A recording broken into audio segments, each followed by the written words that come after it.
Good morning guys. Ayan po, may bago po tayo ngayon, tamban. Pwedeng pang ihaw, pang prito. Ayan, pwede rin pang paksiw.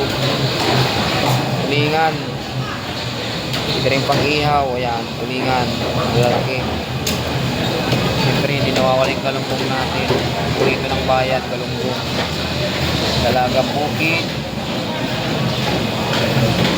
Iwas, bilong-bilong. Ayan.